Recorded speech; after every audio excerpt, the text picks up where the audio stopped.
Welcome into the BSN Nuggets weekly breakdown presented by Frosted Leaf. Frosted Leaf, Denver's most innovative dispensary, has the hottest strains, no lines, no wait, and a self-paced direct shopping experience that allows a fast yet comfortable transaction without the awkwardness of a waiting room. Come check out Frosted Leaf's 3 Denver locations and download their app on both Apple or Android.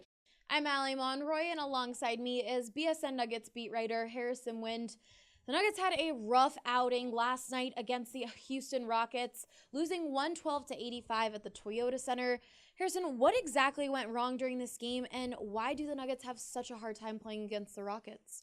A lot of things went wrong, and this was the same old song and dance that we've seen whenever the Nuggets play the Rockets, really except for that last matchup in Denver. But then again, Clint Capella didn't play in that game, so I don't know how much you could have taken away from that.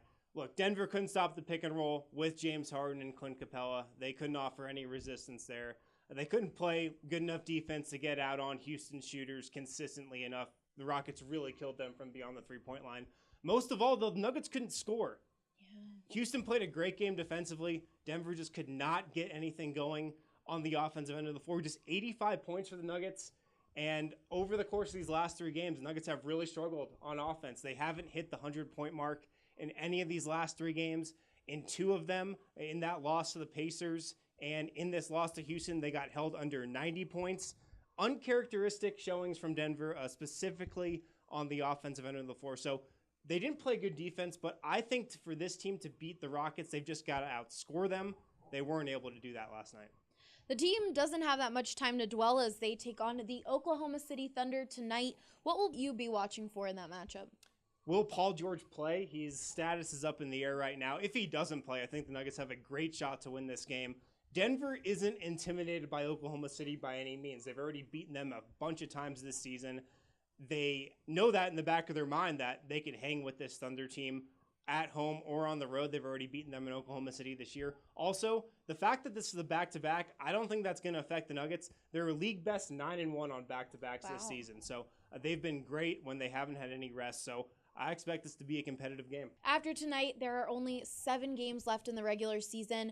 Where do you think the Nuggets will finish in the standings? I'll say they get the 2. They've got a tough schedule down the stretch, a lot tougher than Golden State, which is really the main reason why I don't think the Nuggets get the 1. But they've still got that 3-game lead on Houston. It's still 3 games, even though Houston does have the tiebreaker. They clinched that last night. But I think the Nuggets can turn this around. It hasn't been great over this last week. Really, they haven't had an impressive win, maybe since that Minnesota win a couple weeks ago. These last 3 games have not been pretty. I think they can turn the tide. Maybe it starts tonight in Oklahoma City. Maybe it starts at home when they come back on Sunday against the Wizards. But I think the number 2 seed is there. I think this team will rally and eventually head into the playoffs in a good rhythm. Well, be sure to catch all of our coverage on bsndenver.com. For Harrison Wind, I'm Allie Monroy, BSN Denver.